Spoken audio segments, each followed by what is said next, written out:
before he left. I'm just sitting out here reading my book and drinking my coffee. This is our camp. And that's Eaglesnest Mountain. So.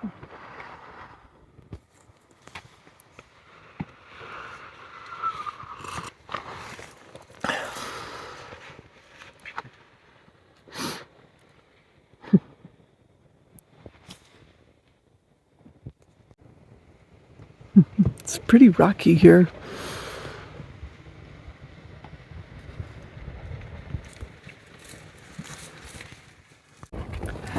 Oh, this is the Gore Range Trail still. I think the stuff we went through right before we stopped camp last night was the hellhole. But anyway, once we get up over this hill, we're kind of backing private land just north of Silverthorne. All these private ranches. We've got a little bit of cell service here even. And sounds like Shane found a place for us to stay tonight near Silverthorne on a ranch. Well, Brad did. We just love Brad. Anyway, we're bringing up the rear. It was interesting last night. We got into camp and it was getting, I think it was 7-ish. And so we were right on the river and Clara and I caught a bunch of fish. And I cleaned them up and I went out to look this morning when I had my coffee, you know, where I left the fish heads and stuff, and they're all gone with not a track. No track like a land animal. And I didn't see any sign of beavers. I'm wondering if sometimes weasels swim and otters swim. I'm wondering if it wasn't one of those, because the fish wouldn't have eaten that. They're too little to eat a whole fish head. So I thought that was cool. I watched for otters and stuff all morning, didn't see anything. And then we were packing up, the horses kept looking off in the woods, but it's very timbered here, so can't see anything. But I'm pretty sure there was a moose out there this morning. I wish we'd walked over the other side of the trees and looked, because there's a whole bunch of moose sign out on the trail this morning. But anyway, we have like 20 miles of this today. I'm thinking about between 7 and 10 miles. It's so hard to tell mileage on Onyx. You can, the scale changes the more you zoom in or out on a trail. You can't see anything if you zoom out to the 2 mile. It's just a line to the 2 mile scale. If you zoom in, it's like a 2,000 foot scale, which is ridiculous for trying to get measurements. And then you can do a point to point and let it measure it for yourself, but you can't do that unless you have service. So we're having a really fun time guessing how far it is to our next place. So we went almost 15 miles. I thought this lake, Prairie Lake, was going to be our camp spot last night, but it's farther than that, 14.6. It's probably more closer to 16. So anyway,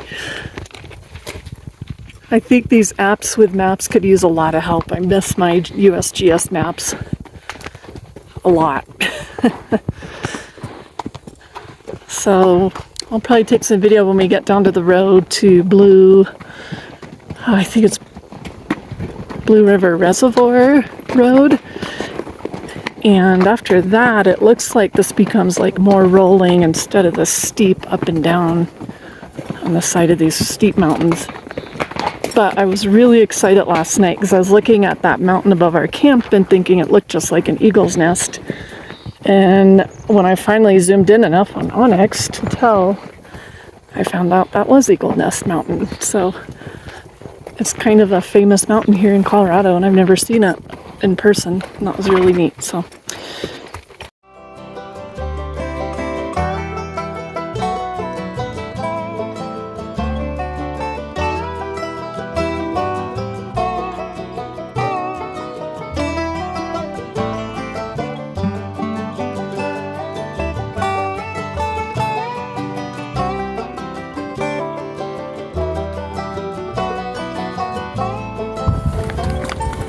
This stuff never looks as steep as it really is on video, but that's about the angle of the hill.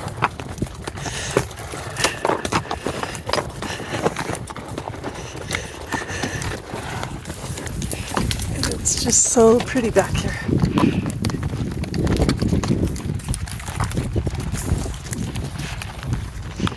So you have these long, boring tree trails and then this huge drop-offs and crazy hellholes to ride through in Colorado. I'm starting to remember now. Anyway, the trail started up there where those trees are on the left. Mac. This is the most dependable horse. Like if I come over and start messing with the saddlebags. Usually he picks his head up and waits for me to finish my dig. He probably knows I'm screwing around now. Huh.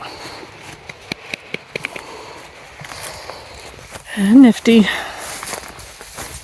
And I just repacked him, redid the knot. We flipped the tarp over so that the hole where that got into the sleeping bag is not in the same place anymore in case it rains later. Nifty, what do you have to say for tearing the crap out of my tarp? Look at this.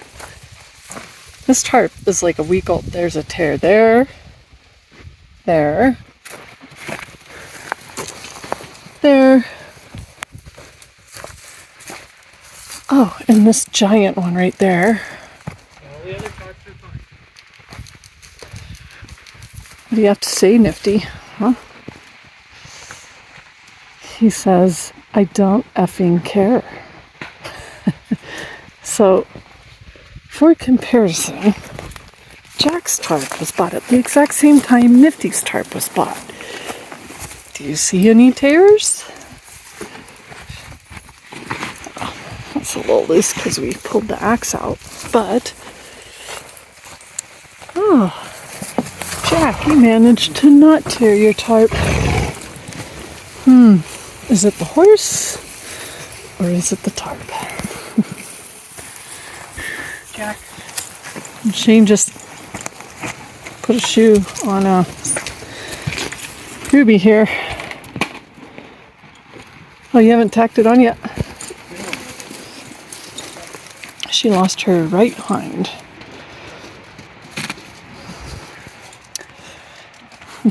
These big horses go through shoes fast. Too fast. This is our lunch break. Some break.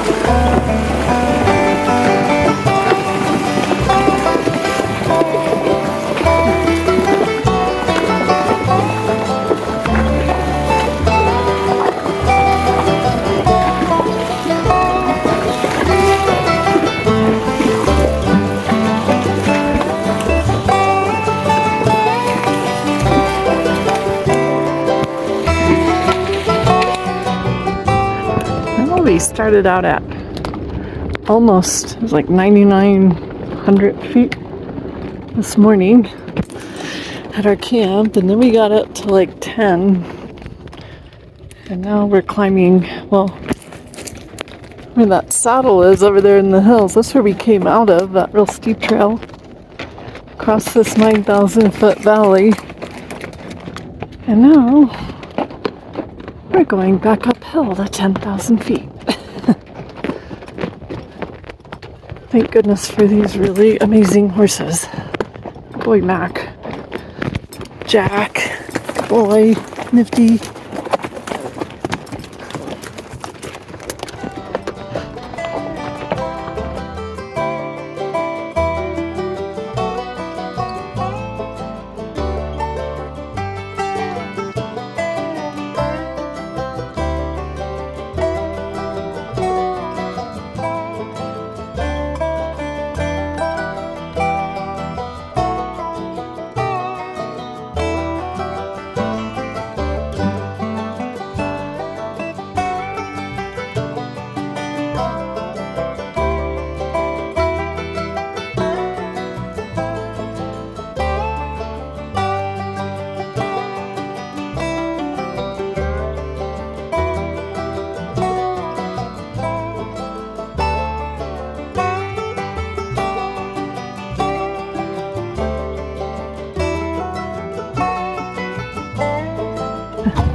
This is how steep it is.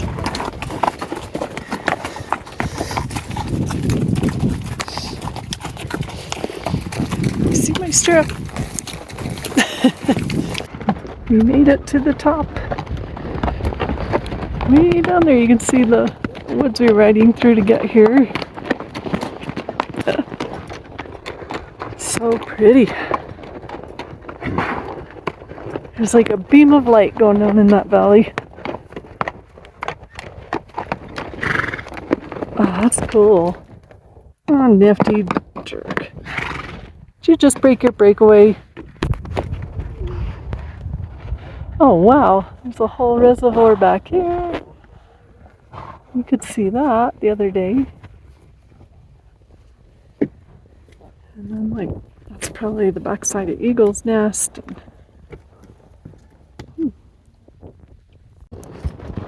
Going down the other side a little ways. Going down a little ways on the other side. There's all that. These purple flowers are called fireweed, mostly because they're the first thing that blooms after a fire. Which looks like there was a fire here. Or just a big downfall. It's hard to tell.